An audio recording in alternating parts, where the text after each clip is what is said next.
Fala galera, tudo bem? Bom, eu resolvi fazer um especial para vocês de Dia dos Pais. O Dia dos Pais é comemorado no segundo domingo de agosto e eu convidei 3 atletas do UFC que são pais e têm filhos muito fofinhos para mostrar para vocês um pouco como são os atletas, né, na versão pai aí. Esse é o primeiro vídeo da série de Dia dos Pais, eu espero que vocês gostem. Não vou revelar ainda quem são os outros entrevistados, vou deixar no suspense aí. E ao longo da semana eu vou soltando esses vídeos, tá bom? Espero que vocês gostem e aproveitem junto comigo.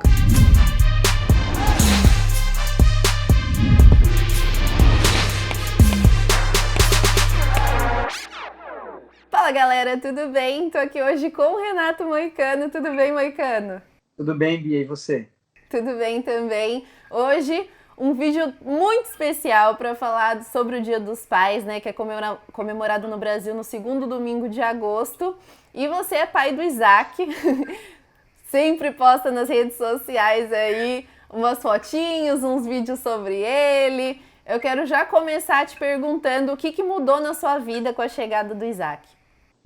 Assim, Bia, mudou muita coisa. Eu achei que não fosse mudar tanto, né? Apesar que eu preciso melhorar em muita coisa ainda, eu entendo isso, mas vou começar do começo, né?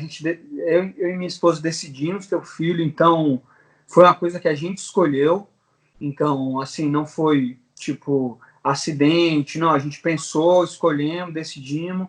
Então, só nisso aí eu já tenho uma grande responsabilidade, porque uma coisa é você, por exemplo, se descuidar e ter um filho, e aí você às vezes não lidar com isso. Agora não, o Isaac foi um filho que a gente escolheu, então eu escolhi essa responsabilidade, entende? Então eu tomei como mais uma responsabilidade. E eu estava levando uma boa, tá? Ela ficou grávida, a gente ficou feliz. Bem no começo, quando a gente decidiu ter, ela já ficou grávida, assim, isso foi muito bom. Eu vejo gente que às vezes tá tendo problema, mas a gente rapidinho teve. E aí, beleza, a barriga foi crescendo e tal. E aí, no dia dele nascer, eu não queria assistir o parto, né? Eu não queria assistir o parto. Aí minha mulher estava lá dentro da sala e ela começou, e ela estava sentindo muita dor, porque a anestesia não estava pegando direito. Aí ela falou, chama o Moicano lá. Eu fui lá e ela disse, ó, é melhor você assistir, porque só vai ter esse, não vai ter outro não. Aí, entendeu? Aí eu falei, beleza, vou assistir. E aí foi muito engraçado, porque quando ele começou a sair, ela fazendo a constelação e tal, e eu vendo ele sair, eu fiquei muito nervoso, porque eu achei que ele ia, sei lá, sufocar, entendeu? Uma coisa muito, muito forte, assim, muito. E aí, na hora que o médico tirou ele, e ele começou a chorar, eu comecei a chorar também. E eu não estava nem esperando esses negócios, mas eu estava tão nervoso. E aquela situação, e tipo, quando o médico veio, botou ele na minha mão assim, botou a mão na mão dela, botou na mão dela, depois botou na minha mão o filho assim. E a hora que eu peguei ele pequenininho, cara, eu chorei. Eu não estava esperando ficar desse jeito. E nesse meio segundo que ele estava nascendo, passou mesmo a minha vida inteira. Foi que nem uma experiência de sei lá, que o pessoal fala quando você tá para morrer. Porque naquele segundo eu percebi que eu ia ter uma vida para cuidar pro resto da minha vida. Entendeu? E aí bate aquele nervosismo, aquela responsabilidade. Então, tipo assim, naquele momento ali, foi quando eu percebi que eu era pai. Porque até você ver, é muito. Você não sente nada, né? A mulher realmente é que lida com todos os problemas da gravidez. Então, quando eu vi ele a primeira vez, pô, foi muito especial. E eu acredito, respondendo essa pergunta, que me mudou para sempre. Já naquele dia, quando eu vi ele, quando eu vi a materialização de uma vida, né, que eu fui responsável junto com a minha esposa e que a gente escolheu e que a gente trouxe para o mundo e que aquilo é responsabilidade minha. Parece que foi uma ficha que caiu assim, uma moeda, e eu falei, caralho, fudeu, agora tem que trabalhar para cacete, vamos ter que dar o melhor, porque justamente, que nem eu te falei, a gente quis. Então, se a gente quis, a gente vai ter que fazer o melhor possível. Então, minha vida desde lá mudou e continua mudando todo dia. Todo dia você vai aprendendo. Você vai aprendendo com o seu filho. Você vai aprendendo, porque aquelas coisas que é clichê, que seu pai fale, que seu avô fale, que sua mãe fala, todas essas coisas que eles falam, né, que por exemplo, que quando você... uma coisa que eu ouvia muito falar antigamente era que o filho vem e ele vem com um pão embaixo do braço, né? As pessoas falavam isso. que é uma oportunidade de mudança, é uma bênção mesmo. Eu achei que realmente você tem que ser melhor, você vai se forçar a ser melhor porque você vê um ser ali que não escolheu, primeiro de tudo, né? É muito engraçado isso, ele não escolheu vir, você trouxe ele e ele não sabe de nada. Então, o bicho não sabe absolutamente nada, ele está ali, você vê que é um ser completamente inocente e completamente exposto a tudo que você faz no seu dia a dia. Então, isso é muito importante que você seja uma pessoa melhor para ele olhar e ser uma pessoa melhor, né? Porque eu acho que aquela coisa de dizer que o filho é um produto do meio, eu concordo com isso. Eu acho que ele vai olhando você, ele vai vendo seus atos. Parece até uma besteira, assim, mas, por exemplo, se algum dia eu começo até a brigar com a minha esposa e discutir, ele olha, ele está vendo aquilo. Né? Então, é muito importante, eu acho que todo tipo de padrão que você puder mudar, que você não gosta, para que a criança não seja exposta a isso. Porque eu acho que quanto mais cedo ela for exposta, mais chance ela vai ter de repetir essas coisas. Então, eu tento ser mais feliz, mais alegre, mais assertivo, mais positivo. E até outras questões da minha vida, né? Porque eu sou, por exemplo, muito tranquilo, eu sou um cara muito relaxado. Só que, às vezes, você vê que você não pode ser assim também. Porque é aquela coisa, você tem que... O que você quer que seu filho seja, você tem que ser. Entendeu? Muitas das vezes você é muito relaxado, você não quer fazer isso, não quer fazer aquilo. Por exemplo, vamos dizer, lavar a louça, eu não gosto de lavar a casa e tal. Mas você tem que fazer para ele ver que aquilo é normal, porque se ele cresce numa casa em que, por exemplo, o pai não lava a louça, ou o pai tem esse papel, ou a mãe tem aquele papel, você acaba formando na cabeça dele uma coisa que é, lugar da mulher ali, lugar do homem ali. Eu não quero ser assim, até porque eu mesmo vim de uma família muito machista, e muitas das coisas que eu vi era assim, entendeu? Tipo, o papel do homem, o papel da mulher, a mulher na cozinha e tal, e lá na família era assim. E eu lembro desde pequeno, quando eu era bem pequeno mesmo, minha avó falava, não, homem fica aí no sofá, as mulheres, aí pegava as primas menores, entendeu? E eu acho que isso é uma coisa que está mudando com o tempo, e a gente tem que mudar para poder não repetir esse tipo de padrão de coisa que a gente não gosta. Então é uma coisa que eu tenho me policiado muito. Então, por isso que eu te digo que o filho vem para te mudar de todas as formas, né? Se você estiver aberto a perceber o que você acha que está errado, né? Porque muitas das coisas eu acho que está certo, eu continuo, muitas das coisas que eu acho que eu estou errado, eu tento mudar, e mesmo assim não é tão fácil. Mesmo assim a gente continua, às vezes, errando. Mas se eu pudesse resumir uma palavra, o que o Isaac traz para mim é evolução, com certeza, em todos os aspectos.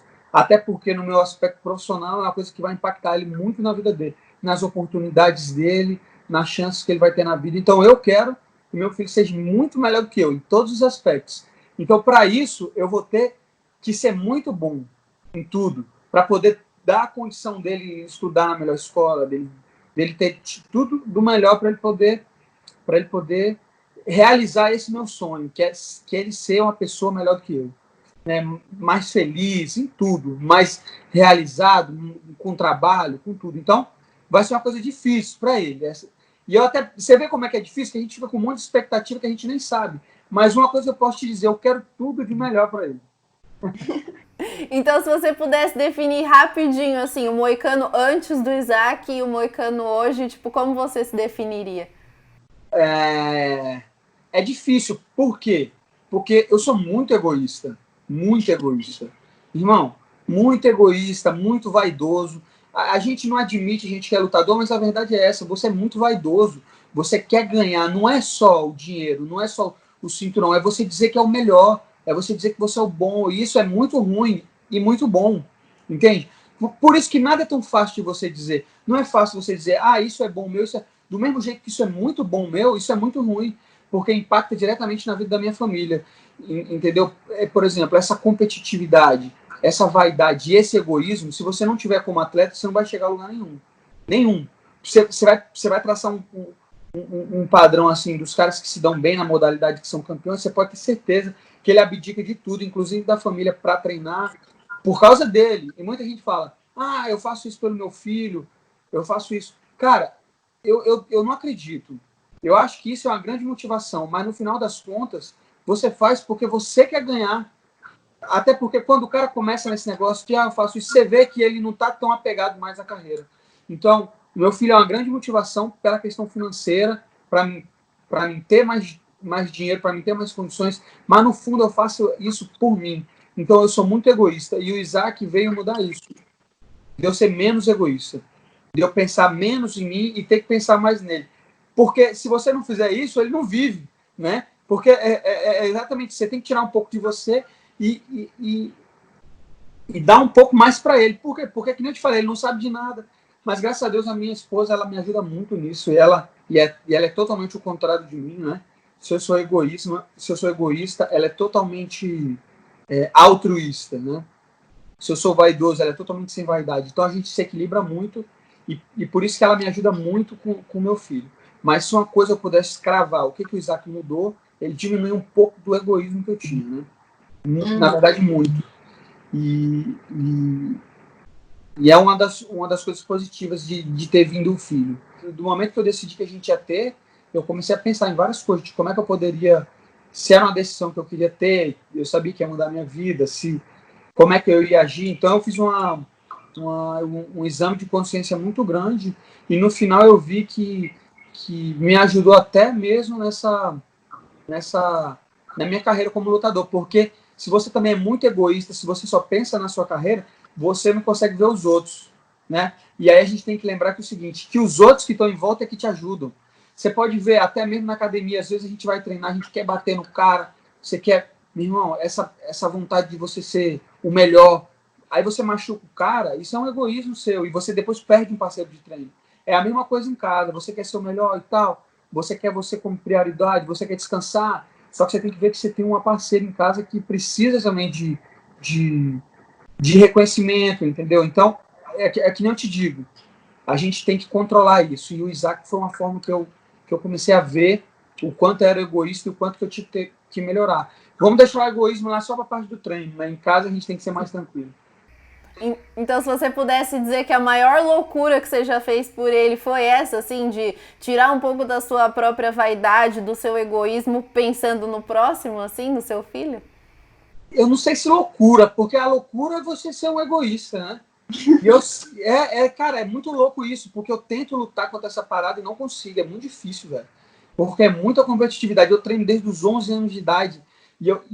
Tipo, essa parada faz mal até pro atleta, porque, por exemplo, às vezes se eu vou no treino e eu, sei lá, tô mal, perdi um treino ou perdi uma luta, meu irmão, isso acaba comigo. As minhas últimas 2 derrotas que eu tive, meu irmão, foram momentos de turning points mesmo, velho. Um momento de virada na minha vida, porque depois que você perde, ainda mais num nível que eu tava ali no UFC, tava top 5 ranqueado, perdi do José Aldo. Depois fui nocauteado pelo Zumbi, meu irmão, aquilo ali me quebrou, entendeu? E me quebrou, mas eu tive que quebrar para reconstruir, entendeu? Eu tive que quebrar para reconstruir. E eu comecei a ver isso também com meu filho. Quando meu filho nasceu, eu falei, meu irmão, isso é uma oportunidade nova, então eu vou ser diferente. Então eu vou mudar o que estava de errado. Entendeu? Tem uma vida nascendo agora e vai ter um novo Moicano nascendo. E foi justamente o que aconteceu. Minha carreira, eu costumo pensar que tinha um Moicano da minha meia e tem um Moicano da 70. É outro cara. Era um Moicano da minha meia que não era o pai do Isaac. O Moicano da 70 é o pai do Isaac. Irmão, vão haver derrotas? Vão haver derrotas. Na vida é impossível. É impossível. É como o Khabib, né? Muita gente fala, meu irmão, olha o Khabib é invicto. E mesmo que ele nunca perca no MMA, olha a derrota que ele acabou de sofrer pro pai dele. Então, essa é outra coisa que eu passei a pensar, que não tem como você vencer tudo, até porque você já nasce sabendo que vai morrer. Então, você não tem como querer vencer tudo, porque você não vai vencer o tempo.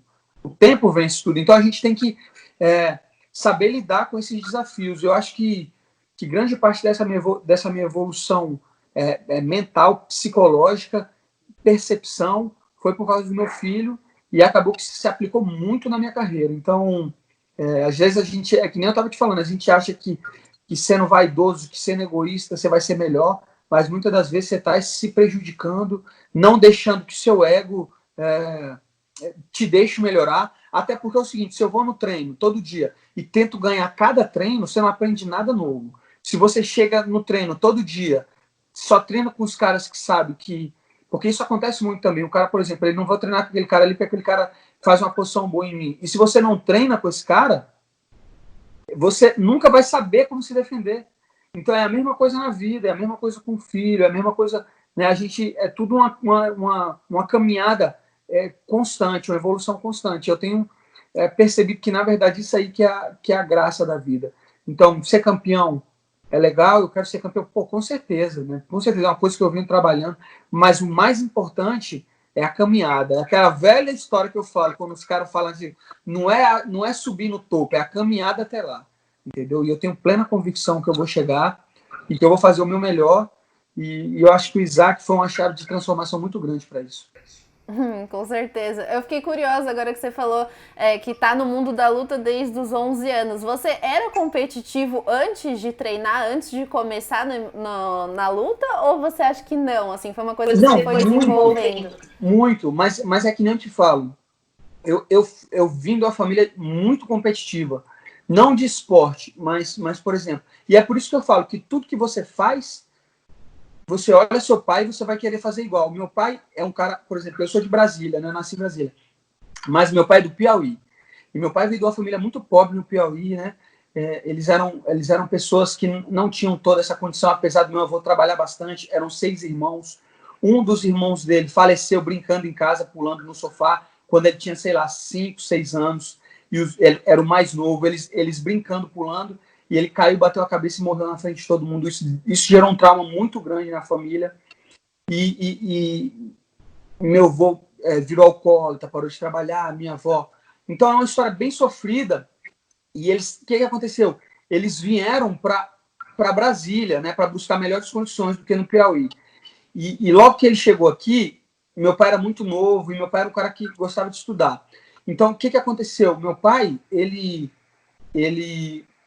os irmãos, como ele gostava de estudar, os irmãos dele trabalhavam para ele estudar. Então, ele sempre foi um cara que teve esse respaldo da família. Ele falou, você não precisa trabalhar não, você vai estudar. Então, meu pai pegava isso aí com competição e ele começou a passar num concurso, passava outro concurso, passou num concurso, até que no final ele passou num concurso do Senado. Então, meu pai é um cara super estabilizado, um cara super bem de grana, um cara que fez várias faculdades, entendeu? E ele sempre falava para mim, ele falava, você luta, mas eu estudo. E isso aí para mim é uma luta. Ele falava que quando ele estava lá no concurso, ele olhava para os caras do lado fazendo a prova e ele falava, meu irmão, vou tirar mais que você. Então ele tinha essa característica de competição, até pelo lá que ele veio, até pelas coisas que ele veio. E ele me passou muito isso. Então, ele sempre soube que a competição era uma coisa muito necessária. Então, por exemplo, tudo para ele era competição. Entendeu? Tava eu, minha irmã, minha mãe, e ele falava, vamos ver quem joga aquela bolinha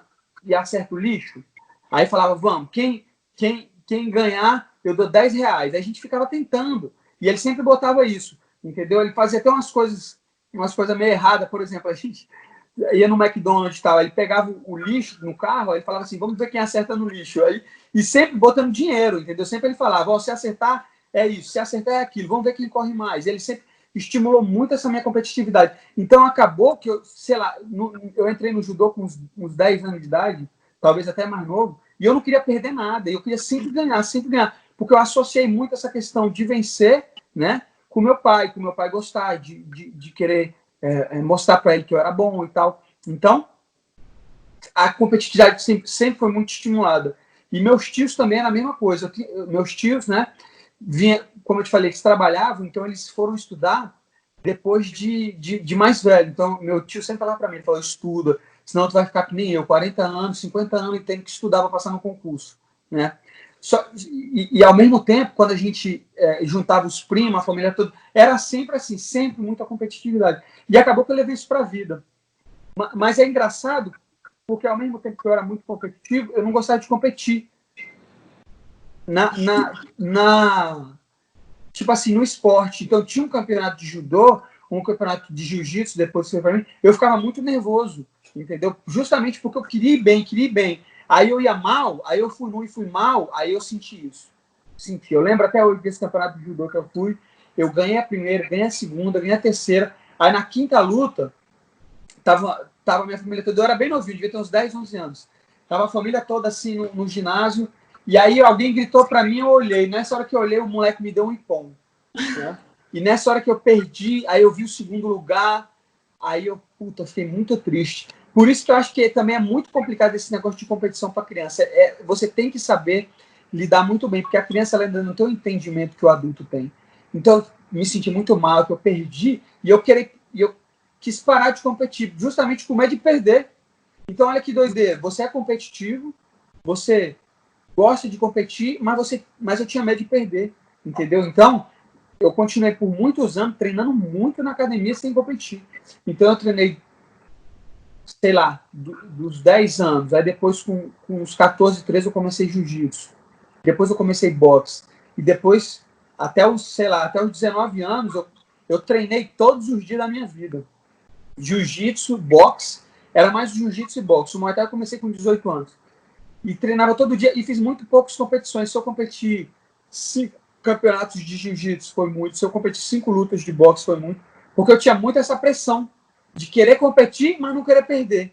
Até um dia que eu cheguei na academia e eles falaram, não, vamos te botar no MMA. Eu fiquei nervoso pra caramba. Ele, não, vamos te botar no MMA. Mas eu também não queria dizer que... Porque eu treinava muito bem na academia, né? Comecei a treinar MMA lá com o pessoal do jiu-jitsu. E aí eu fiz o MMA e eu tava muito nervoso. Muito nervoso. E aí eu lembro que no dia da luta, um amigo meu chegou pra mim e falou assim, você tá nervoso? Eu falei, tô. Aí ele falou, se você ganhar, alguém vai pagar tuas contas? Vai pagar tua conta de luz? Vai pagar tua conta? Aí eu falei, não. E se você perder, alguém vai pagar tuas contas? Aí eu falei, também não. Ele falou, então não importa, o resultado vai lá e se diverte. E foi quando eu fiz a primeira luta, ganhei. E aí depois de cada vez que eu fui lutando e fui vendo que todo aquele esforço de você ser competitivo no treino, você tem que botar na hora da luta. Não valeu nada. 10 anos que eu fiquei treinando, ganhando na academia, fazendo posição na academia, isso não valeu nada. Então é que nem eu te digo, a gente tem que estimular a competitividade, mas a gente também tem que estimular o aprendizado da competição. Que o mais importante, no fim das contas, é isso, é você pensar que você nunca realmente perde. Ou você perde ou você aprende como não repetir o mesmo erro. E é isso que eu tenho buscado bastante das minhas últimas derrotas, né? Que foi justamente isso. Eu aprendi um monte de coisas que eu tendo a não repetir essas. Pode ser que eu erre outras, mas eu tendo a não repetir essas por eu ter aprendido com essas lutas. E no final das contas, as derrotas e as vitórias só vão servir para te fazer uma pessoa melhor. Então, o MMA, para mim, é uma escola muito grande de aprendizado para a vida. E é uma coisa que eu espero estar fazendo aí durante muitos anos ainda. E se quando o Isaac crescer, ele chegar em você e falar, pai, eu quero ser lutador igual você, o que você vai achar disso? Eu vou achar muito bom, na verdade. Eu vou achar muito legal. Para mim, nunca nada é tão fácil assim. Eu nunca penso, eu vou gostar, eu não vou gostar. Eu penso que a vida não é tão simples, né? Como responder sim ou não. Eu vou gostar por um lado, mas eu não vou gostar pelo outro. Porque mas ao mesmo tempo eu vejo, eu não posso reclamar, porque como lutador, eu conheço o bom e o ruim de ser lutador. Qual é o bom de ser lutador? Eu vou te falar, na minha visão, o bom de ser lutador é que você pode passar bastante tempo com a sua família, você não tem que estar num emprego normal, acordando, sei lá, 6 da manhã, e trabalhar 8 e voltando às 6. Eu acordo, tomo um bom café, fico com a minha família bastante, vou pro treino, volto, depois passo a tarde inteira para treinar de novo. Então você tem bastante tempo em que você pode estar aprimorando outras partes da sua vida, entendeu? Como conhecimento geral, como família, como conhecimento específico para o esporte, ver vídeo, ler livro. Você tem muito tempo para você fazer o que você quiser. Então, isso é uma parte muito boa. Outra parte boa é o esporte. Mas é que nem eu estava conversando esses dias com a minha esposa. Como é louco isso? Porque para cada um, por exemplo, o que eu faço, eu agradeço todo dia, entendeu? Hoje mesmo, eu vou para o treino feliz que eu estou indo treinar. Fui fazer um sparring hoje. Então, feliz. Mas olha como é louco. E aí eu vejo o meu vizinho do lado acordando de terno, entrando dentro do carro, eu falo, velho, que cara louco. Entendeu? Ele vai chegar agora, meu irmão, vai entrar lá, vai ficar 8 horas no computador, e para mim isso é loucura, entendeu? Só que ele deve olhar para mim e falar, velho, olha esse cara, que cara louco. O cara acordou de manhã, vai tomar soco na cara. Então Então é muito difícil, aqui eu estou te falando, é muito difícil. O que eu faço, para mim é muito bom, mas tem gente que vai achar ruim. Então, ao mesmo tempo que eu quero que o Isaac, porque a gente sempre quer, né, que o nosso filho siga nossos passos, mas ao mesmo tempo eu quero é que ele se sinta feliz fazendo o que ele escolher, e não obrigado. Porque esse foi um dos problemas também que eu tive lá em casa, entendeu? Porque meu pai queria que eu estudasse, e queria que eu fosse advogado, porque ele é advogado também. Ele é formado em Direito, formado em História, tem várias faculdades, e além dele ser servidor público, ele também é advogado, né? E aí, não, eu quero que você me entregue o diploma. Cara, eu ia amarrado para a faculdade. Eu achava muito ruim, velho. Eu achava muito ruim. Eu ia, porra, entendeu? E eu fico vendo, velho, do que vale isso para mim? Do que vale? Eu tenho um diploma, ou eu passar uma vida obrigado a fazer algo que eu não quero. Até que enquanto eu fazia a faculdade, eu fui lutando. Depois eu comecei a dar aula, sacou? Quando eu comecei a minha independência financeira, comecei a ganhar um dinheiro dando aula, eu falei, não vou fazer mais faculdade não, e não importa para mim também não. Se eu for pobre a vida inteira, tá bom, não me importa. O que importa é eu passar os dias fazendo o que eu gosto, né? Porque é justamente o que eu quero evitar é que a sexta-feira seja melhor que a segunda, entendeu? Para mim, a segunda é boa. Todo mundo fala de sexta-feira. Sexta-feira, para mim, é ruim, porque tá chegando no final de semana, eu não vou treinar. Quando eu acordo que é segunda-feira, eu fico feliz, que é o treino mais duro, que é o wrestling. Entendeu? Eu já chego na academia para fazer o treino mais duro. Então, no final das contas, dinheiro é bom, fama é bom, tudo isso, a nossa vaidade é bom, mas o que importa mesmo é você estar feliz com as escolhas que você faz no dia a dia. No dia a dia. O que você acordou para fazer hoje? Ir para um emprego que você não gosta ou ir para algo que você não gosta?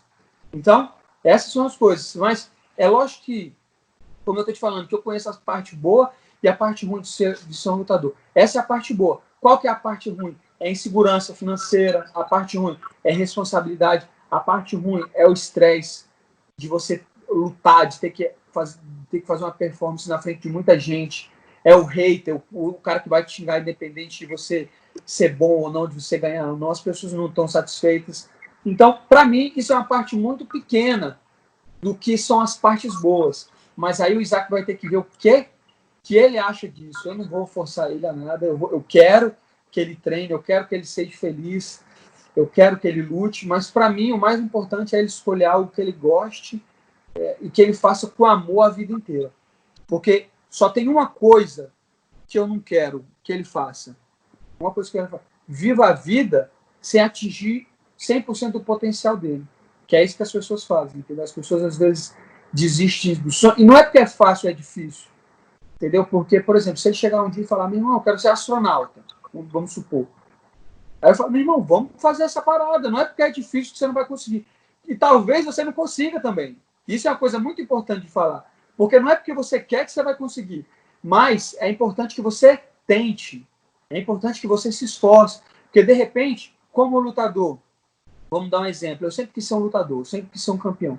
E eu ia sempre fazer isso, entendeu? Mas, de repente, se não desse, não, você ia ser professor, ia ser promotor, você vai estar envolvido com a coisa que você gosta. Então, é muito importante. Só que acontece é o seguinte, as pessoas esquecem os sonhos dela, ou muitas das vezes as pessoas nem sabem qual é o sonho dela. Então, uma coisa que eu vou falar para eles sempre é o seguinte, velho, descubra o que você quer fazer. Não passe. A vida é muito rápida para você viver uma vida que você não gosta, né? Por isso que eu queria que reencarnação fosse verdade, para a gente viver várias vidas, entendeu? Porque uma vida é muito pouco. É muito pouco, eu tô com 30 anos. Eu me lembro, quando eu sonhava em ser lutador, entendeu? E sonhava em ter tudo aquilo que eu tô conquistando, que eu tô correndo atrás. Isso é um valor maior ainda. E isso é uma coisa que eu acho legal do lutador, porque a meritocracia que as pessoas falam no esporte é muito evidente, entendeu? É muito evidente. Você vê, chegou esses dias um cara para treinar aqui, o Massaranduba, né? Ele vai treinar na América Top Team. Ele é meu amigo, lá desde Brasília a gente treinou junto, entendeu? Ele veio na América Top Team, ele ficou aqui uma noite aqui em casa, agora ele está na academia. Você vê qual que é a chance de um cara desse, né? Vê quão difícil é um cara que também saiu lá do Piauí, um cara cortador de cana, e você vê que a mente dele sempre trabalhou para isso. Você fala com ele e ele fala, meu irmão, eu sempre quis isso, eu pensava isso toda noite, eu falava, eu ia. E olha o poder de ação que esse cara teve. Então, isso aí é uma inspiração, porque muitas vezes a gente fala, é difícil. Falar, meu irmão, agora, se é difícil para você, vou falar para o Isaac, se é difícil para você, que nasceu nos Estados Unidos, vai ter tudo que eu puder oferecer. Imagina para um cara desse que nasceu na Rocinha, ele conseguiu fazer o que ele queria. Então o mais importante, que eu acho que é o problema do mundo hoje em dia, não é um problema do Isaac, ou do Moicano, ou da Bia, é um problema do mundo, é descobrir o que você quer da vida. As pessoas não sabem o que ela quer da vida. Como você, olha só como é legal o seu canal. Eu tô vendo você fazendo entrevista com um monte de gente do UFC, né, com a galera, com o Verdun, com ídolos. E eu tenho certeza que você faz isso porque você gosta. E lá atrás você pegou e falou assim, meu irmão, não importa, eu gosto de fazer isso, eu quero fazer isso, e eu vou me dedicar. E deixa eu te falar, não há colheita sem plantio. Não há recompensa sem trabalho. Isso é uma coisa que a gente tem que falar. Mas para outras pessoas vai ser mais difícil. Eu tenho certeza. Eu tenho certeza que para outras pessoas vai ser mais difícil. Mas isso não diminui o seu mérito de almejar o que você quer. Entendeu? Você conseguir ou não, isso aí já é outra história. Isso fica em segundo plano. Porque o importante é você tentar, é você realizar. E é isso que eu vou morrer tentando. Ser o melhor moicano que eu puder em todas as áreas da minha vida. Seja como pai, seja como atleta, seja como lutador. Entendeu? E é engraçado. Porque eu penso nessas coisas todo dia. Parece besteira, mas acho que é que eu tenho muito tempo livre. Ai, você quase me deixou emocionada aqui, porque eu sou manteiga derretida, logo começo a chorar, mas eu acho que o que você falou tem tudo a ver, né, assim, principalmente com o que tá acontecendo hoje, assim, comigo. Acho que o fato de você repensar a sua vida agora nessa época de pandemia, de ficar recluso e falar, meu, o que eu quero, sabe?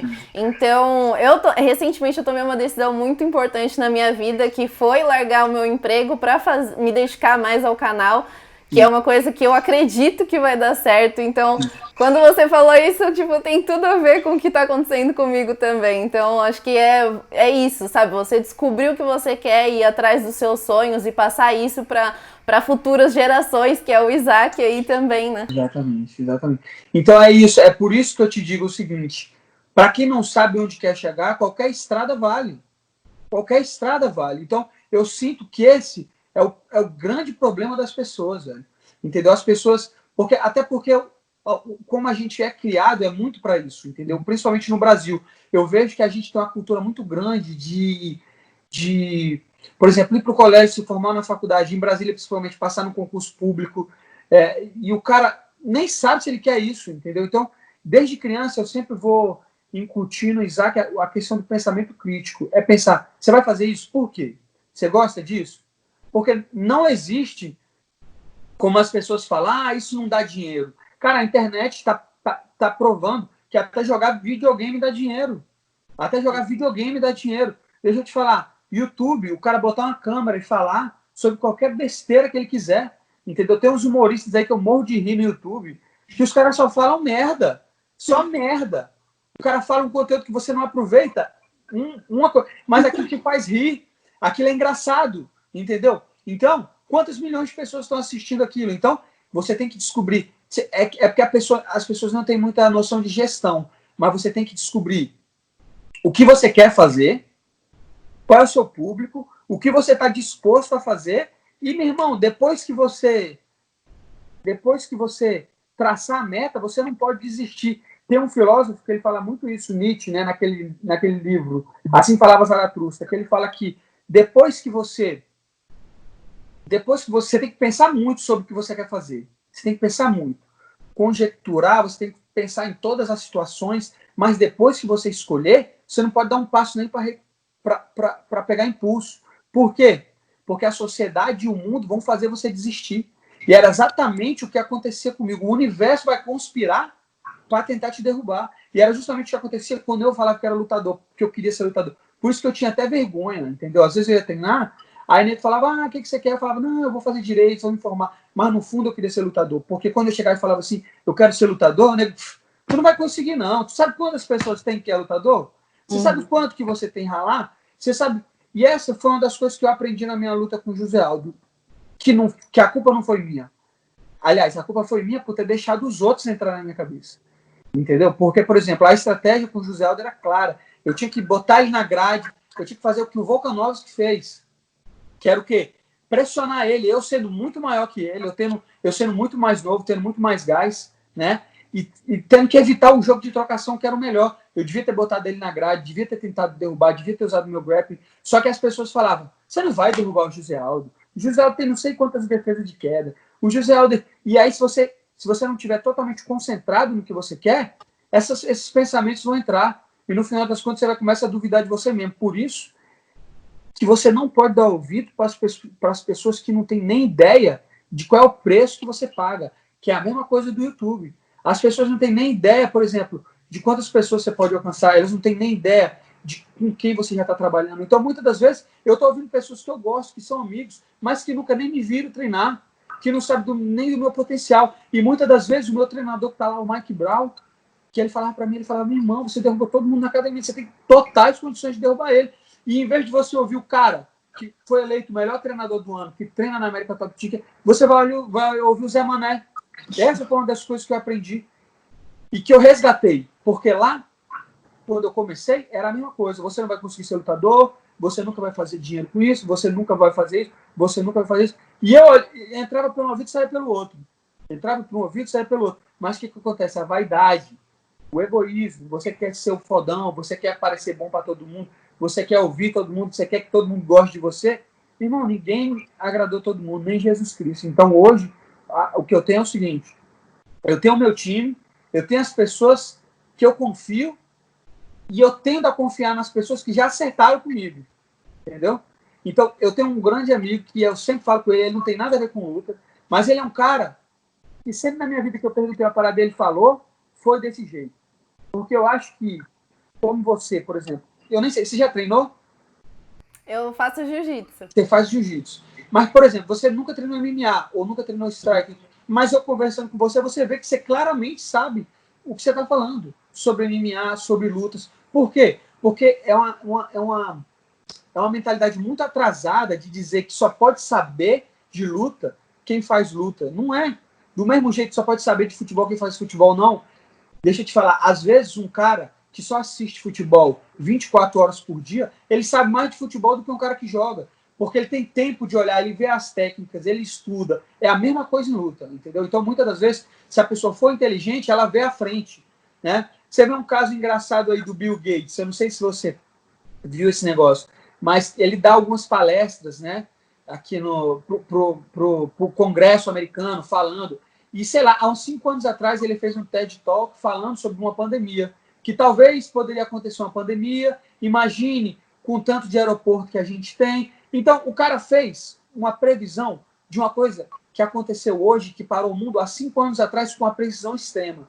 Como que o cara consegue fazer isso? Com inteligência. Ele não precisa ser um médico, Bill Gates não é um médico. Então, o que eu te digo é o seguinte, eu dou muita voz para quem eu sei que é inteligente, para quem... Então, as pessoas vão ouvir mais o Bill Gates agora, entendeu? Por quê? Porque ele acertou. Então, eu tendo a fazer isso. Eu tenho alguns amigos que não têm meio da luta, mas que são caras inteligentes, que passaram em faculdades boas e que eu costumo ouvir, porque esse cara tem uma taxa de acerto muito alta. E foi, inclusive, uma do José dele falou, meu irmão, você fez tudo errado. Você devia ter pressionado ele, entendeu? Você devia ter pressionado, você devia ter botado na grade. Você tem um físico melhor, você tem o gás, seu gás está mais novo, entendeu? Só que em vez de ouvir esses caras, eu ouvi a multidão que acompanha o José Aldo. Sei lá quantos milhões de brasileiros, ele merece, é um ídolo, é um cara. Já passou e serviu de aprendizado, não só para essa luta, mas para a vida. Então, é muito legal sempre estar falando sobre isso para ajudar outras pessoas. Porque a gente pensa que às vezes as coisas são impossíveis, que aquilo não vai acontecer. Velho, se dedica, faz do coração, acredita naquela parada. Hoje tem 10 pessoas te olhando, amanhã tem 1000, amanhã tem 10 mil. Hoje você tem 10 fãs, amanhã você tem 1000, amanhã você tem 10 mil.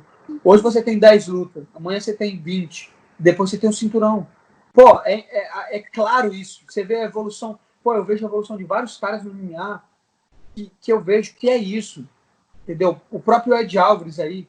O Ed Alvarez, não, perdão. O Justin Gaethje. Olha a evolução que ele teve como lutador. Vai ter a oportunidade de lutar. Entre inúmeros e inúmeros outros lutadores que você pensava que que não iam chegar, e o cara remodelou, fez uma carreira, se reinventou. Então, isso é uma coisa que eu estou procurando fazer, e espero que todo esse trabalho que eu tenho botado nessa gestão da minha carreira sirvam para colher frutos e sirvam para inspirar outras pessoas também. Que é muito importante a gente servir de alguma coisa, porque uma vitória minha, muitas das vezes, é só para mim. Eu quero que essa vitória seja dos outros também, entendeu? Porque quanto mais gente estiver se beneficiando do que eu faço, do que eu falo, do que eu vejo, eu acho que mais forte fica o meu chamado como lutador, entendeu? Então, muitas das vezes é até mais egoísta ainda, entendeu? Então, eu quero que mais pessoas se dê bem, para que mais pessoas torçam por mim, e assim a gente cria um ciclo vicioso de coisas boas. Então, é que nem eu sempre te digo, sempre você pode ver bom e ruim. Você pode usar a vaidade como algo bom, e o ego como algo bom, e a competitividade como algo bom. Mas você pode ser só um filho da puta, só mais um filho da puta, que tá cheio. Entendeu? E talvez eu ainda seja só esse filho da puta, né? Tô tentando melhorar. Para que mais pessoas cresçam, evoluam, se inspirem. Eu acho que essa é a nossa missão no mundo aí. Essa é a nossa missão no mundo. Qual que é a nossa missão no mundo? Achar uma missão. Eu achar uma missão, e depois que você achar a missão, você fazer com o máximo de pessoas possível se beneficiem, e que isso crie um ciclo de coisas boas, de você vencendo, as pessoas que você gosta, que torcem por você, se inspirando e vencendo, e você olhando essas pessoas e vencendo, e vencendo, e vencendo.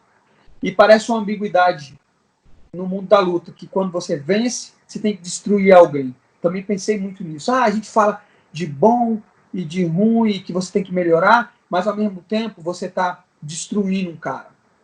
Eu pensava assim, você está destruindo o sonho dele, você está acabando com o sonho. Mas não, você está dando uma oportunidade dele usar essa derrota para melhorar. Você tá dando uma oportunidade de ver o que ele errou. Né? Um grande fato desse é o Kelvin Keita. Você pode ver, eu venci ele e ele veio melhorando. E agora ele está na minha frente. Isso é legal, porque isso cria uma competição, e eu quero vencer, Então, é um processo constante. E só perde quem desiste. Enquanto você não desistiu, não tem como você perder. Entendeu? Então, é um compilado de ideias que eu tenho todos os dias para tentar botar em teoria as coisas que eu penso. Eu tento fazer isso. Moicano, pra gente ir para uma parte mais descontraída, tem alguma coisa que o Isaac faça que te tire do sério? Eu sei que ele é bem pequenininho ainda, mas tem alguma coisa que você fala, meu Deus do céu. Não tem. Nada? Não tem, porque... É que eu não estou falando, eu ainda sou um filho da puta, eu tenho que melhorar. Então, por exemplo, a minha mulher, na verdade, me ajuda muito com isso, entendeu? Então, ela que basicamente, tá o dia inteiro com ele, tá vendo as necessidades dele. Então, eu tento somar, brincar com ele, fazer ele feliz, mas eu pego só os momentos bons, né?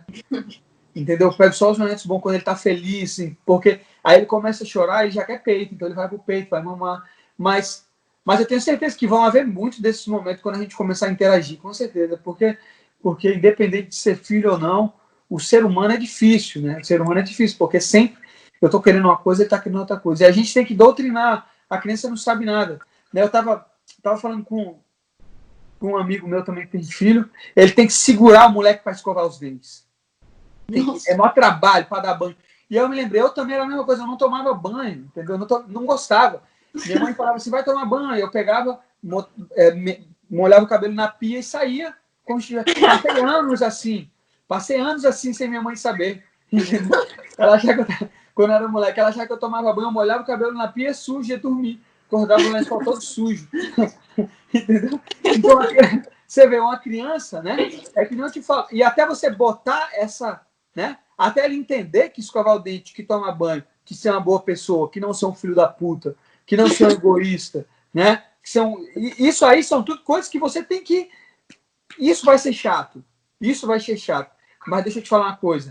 É melhor ser chato e você ter trabalho com um filho pequeno do que você ter um trabalho com ele adulto.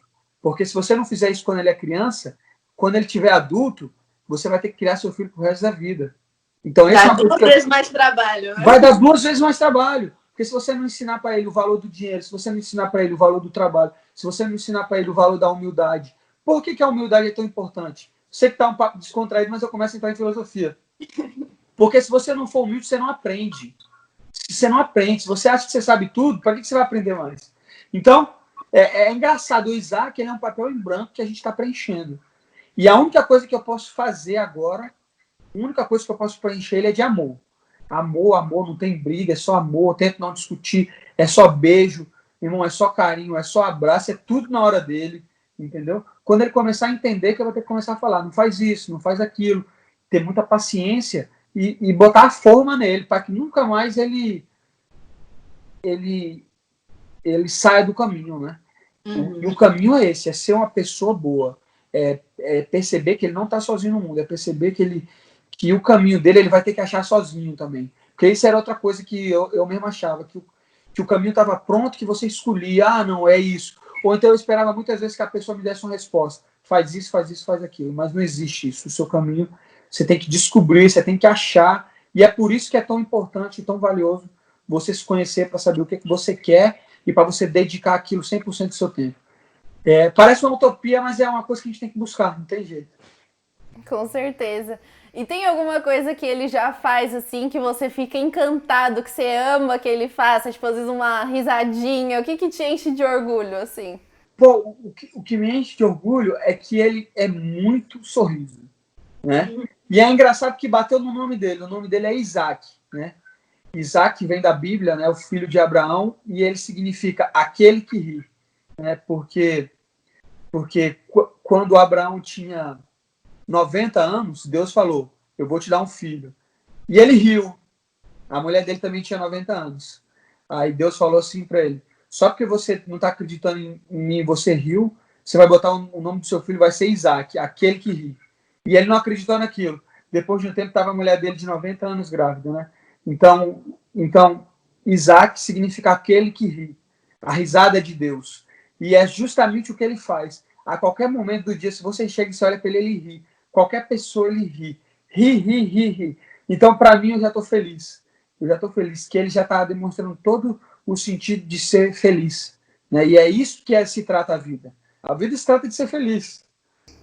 Com certeza.